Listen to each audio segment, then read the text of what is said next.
আলহামদুলিল্লাহ। আজকে দুপুরে আমি পান্তা ভাত খেলাম। অবশ্য পান্তা ভাতটা খুব ভালোই লাগে।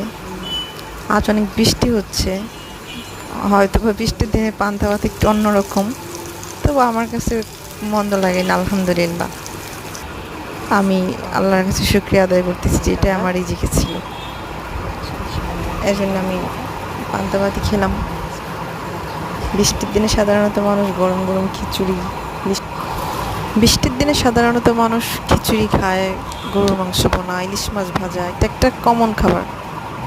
কিন্তু আমাদের মতো মানুষের তো আর সাধ্য না ইলিশ মাছ কিনে খাওয়ার, তাই আমরা পান্তা খাই ছোট মাছ দিয়ে। আপনারা একদিন ট্রাই করবেন অবশ্যই এভাবে পান্তা ভাত খাওয়ার জন্য। খুবই টেস্ট, অসাধারণ, মাশাল্লাহ।